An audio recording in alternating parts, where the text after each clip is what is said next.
Hello everyone, my self माला गर्ग और हम लोग कर रहे हैं क्लास 9 हिस्ट्री का second chapter socialism in Europe and the Russian revolution.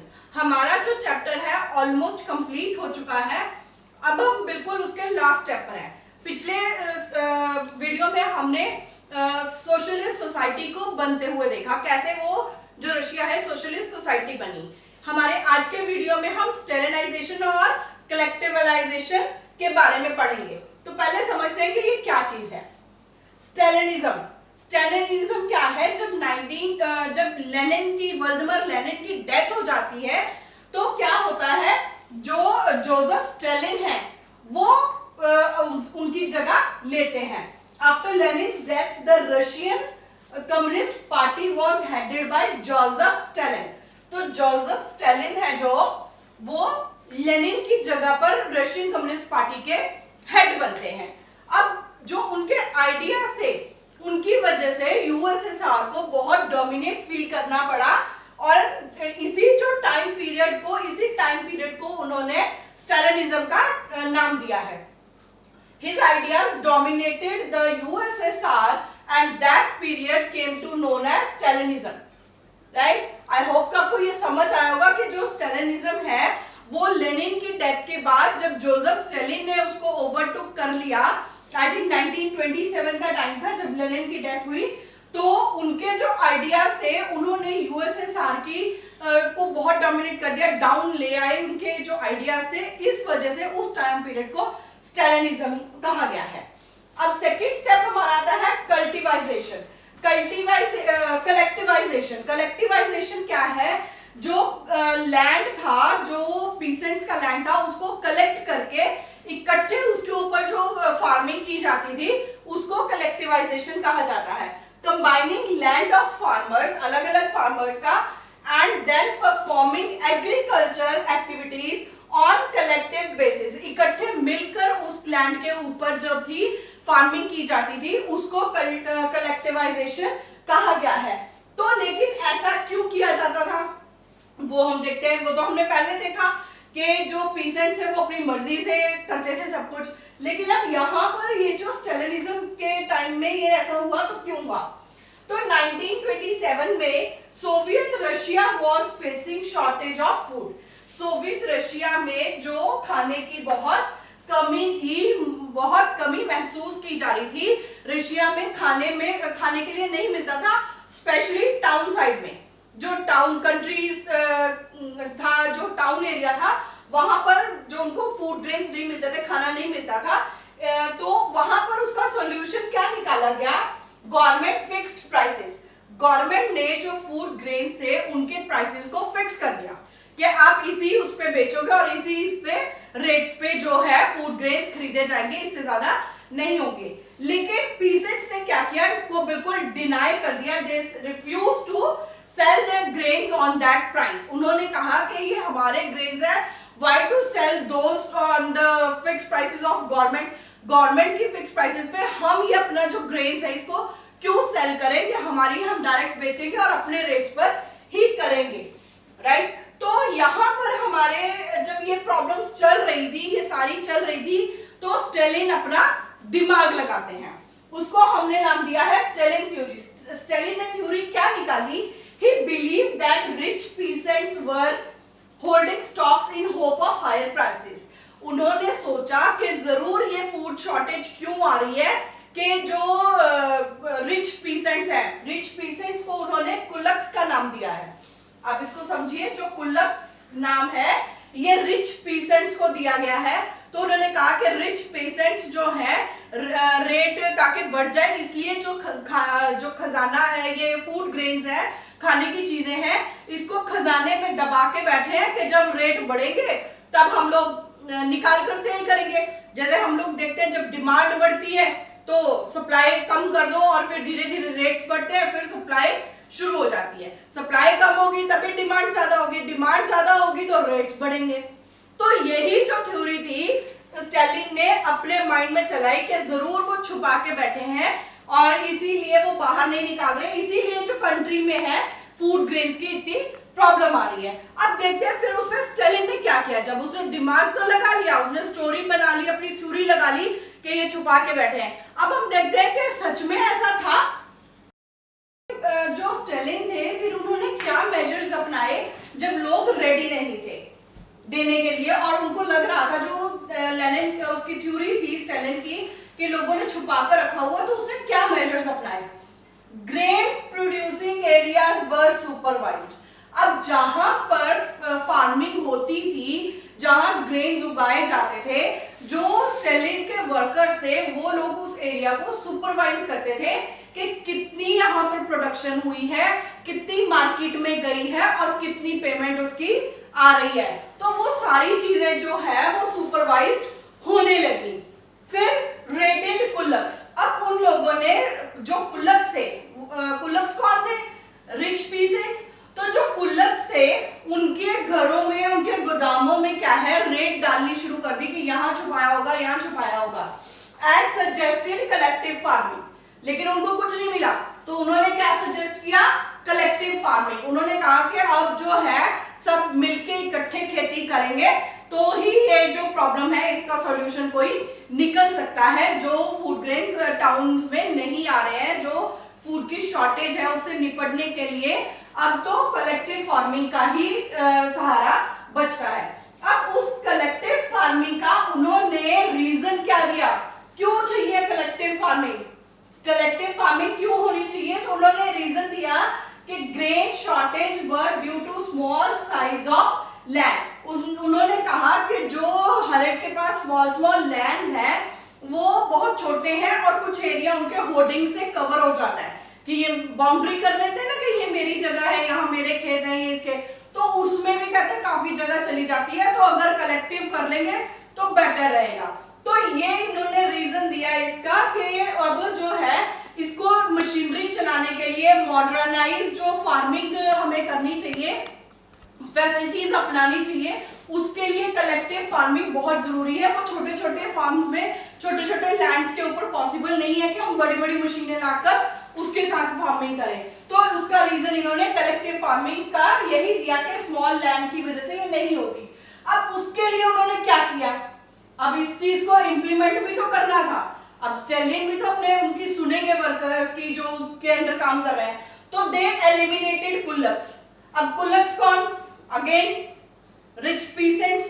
तो eliminated kulaks and establish state controlled large farms.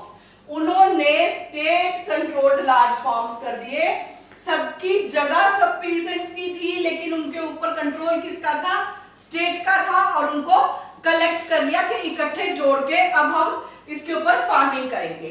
तो क्या होता है, फ्रॉम 1929 से forced all peasants to cultivate in collective farms.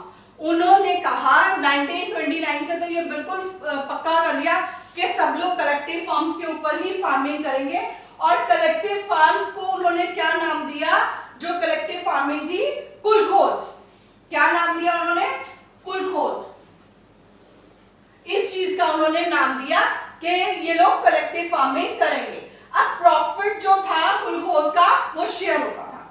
Profit was kolkhoz, profit was share. सारा जो profit था वो भी शेयर करते थे, लेकिन फार्मिंग जो है वो कलेक्टिव करते थे। Some peasants resisted and destroyed their livestock. अब कुछ जो फार्मर्स थे वो इस चीज को मंजूर नहीं था उनको, उन्होंने अपने फार्म्स को भी जला दिया, अपनी कैटल्स को भी मार दिया, सब कुछ कर दिया कि हमें कलेक्टिव फार्मिंग नहीं करनी। और ये इतनी ज्यादा डिस्ट्रॉय हो गई थी कि 1/3 जो लाइव स्टॉक था वो फिनिश हो गया, वो डिस्ट्रॉय हो गया उस एरिया का। तो देखो अब गवर्नमेंट ने क्या किया, इन लोगों ने जब ये सब कुछ कर दिया तो गवर्नमेंट भी तो कुछ करेगी। पर पहली बात ये आती है माइंड में कि जब ये पहले इनको इसीलिए नेशनलिस्ट बोला गया था क्योंकि ये लोग कलेक्टिव फार्मिंग करते थे, है ना, कलेक्टिव फार्मिंग करते थे, इसी वजह से इनको जो है नेशनलिस्ट बोला गया था। तो अब क्या इनको प्रॉब्लम आ रही थी? अब इनको ये प्रॉब्लम आ रही थी कि पहले ये करते थे अपनी मर्जी से, है ना, नोबल पीसेंट्स इनको नाम दिया गया था उस चीज का। तो क्यों दिया गया था? क्योंकि ये लोग अपनी मर्जी से करते थे, लेकिन यहाँ पर उनको फोर्स किया जा रहा था कि आपको कलेक्टिव फार्मिंग करनी है और जो है इसको जो फूड ग्रेन्स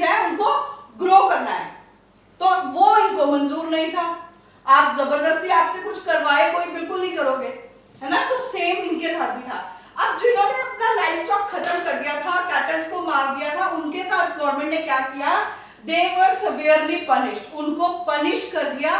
कैसे पनिश किया, उनको वहां से बाहर निकाल दिया या डिपोर्ट एंड एक्साइल, उनको अपनी ही जगह से जो है एग्जाइल में भेज दिया कि तुम अपने टाउन में अपनी सिटी में नहीं आओगे, और डिपोर्ट कर दिया उनको किसी और जगह पे, राइट। तो ये जो थी हमारी, ये इनके मेजर्स थे जो स्टालिन ने किए। अब हम देखते हैं इसके सॉल्यूशंस भी होंगे और आगे क्या प्रॉब्लम्स आई वो देखते हैं।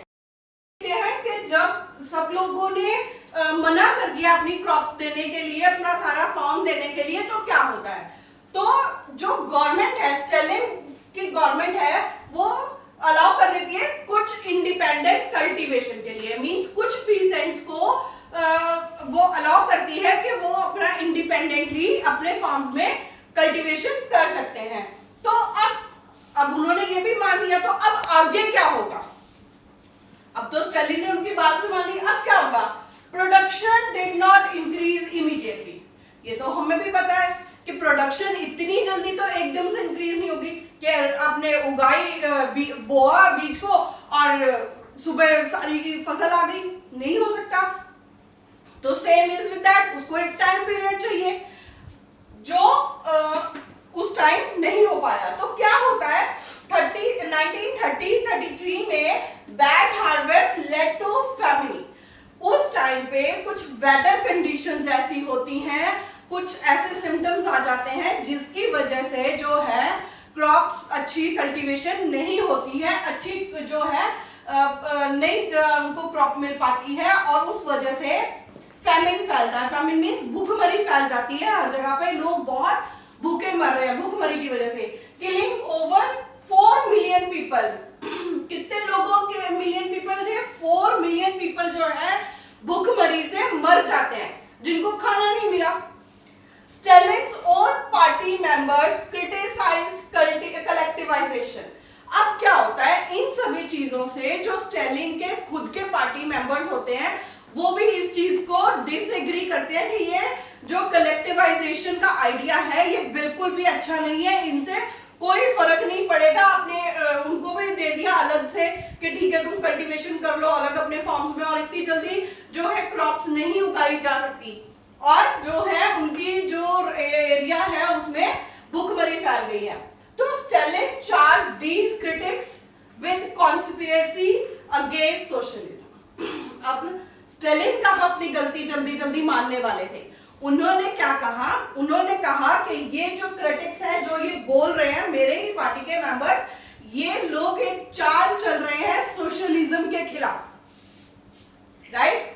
दीज क्रिटिक्स विद उनके ऊपर क्या चार्ज लगाया, कॉन्स्पिरेसी लगाई कि against socialism they are planning something, they don't want socialism to be spread. तो एक्यूजेशंस वर मेड, उन पर बहुत सारे चार्ज, किसी पे कुछ चार्जेस लगा दिए जाते हैं।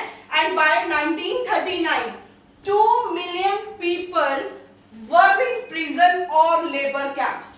अब 1939 तक क्या होता है, 2 मिलियन पीपल जो हैं उनको जेल में डाल दिया जाता है या लेबर कैंप्स में डाल दिया जाता है, जहां फैक्ट्रीज की प्रोडक्ट वो हो रही है ना, जो बन रही है फैक्ट्रीज, यहाँ कुछ फैक्ट्रीज का रॉ मटेरियल बन रहा है, वहां पर उनको लेबर कैंप्स में डाल दिया जाता है, राइट।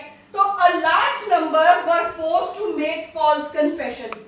अब जो बहुत बड़ी उस पे नंबर पे क्या होता है, उनसे कन्फेशंस कराए जाते हैं कि तुम मानो कि तुमने ये उसके खिलाफ बोला था, तुम ये करो। तो अपनी ही वो जो स्टालिन है अपनी थ्योरी के हिसाब से चलते जा रहे हैं, उनके ऊपर एक्यूशंस लगाते जा रहे हैं, एंड वर एग्जीक्यूटेड, और उनको देश से निकाल दिया जाता है या मार दिया जाता है, कुछ भी। अब इसमें क्या होता है कि इसमें जो टैलेंटेड प्रोफेशनल्स थे वो भी सब खत्म हो जाते हैं। वो लोग ये जिसके पास टैलेंट होगा, जो पढ़े लिखे होंगे, वही इनके खिलाफ आवाज उठाएंगे। तो यही चीज जो है इसमें खत्म होती जा रही है, और लोग जो है उसने 2 मिलियन पीपल्स को मार दिया स्टालिन ने। तो यहाँ हमारा जो है ये चैप्टर कंप्लीट हो रहा है, लेकिन अभी हमने ये देखना है ये सारी जो कहानी थी ये कहाँ की थी, ये सिर्फ रशिया के पॉइंट ऑफ व्यू से थी। रशिया में क्या हो रहा था, कैसे हो रहा था, क्या उतार चढ़ाव आए, लेकिन अभी हमें वर्ल्ड के प्रोस्पेक्टिव से देखना है कि दुनिया इस चीज के बारे में क्या सोच रही थी। तो हमारा जो नेक्स्ट टॉपिक होगा वो ग्लोबल उस पे एस्पेक्ट पे होगा कि ग्लोबली जो है वर्ल्ड क्या सोच रहा है। So thank you.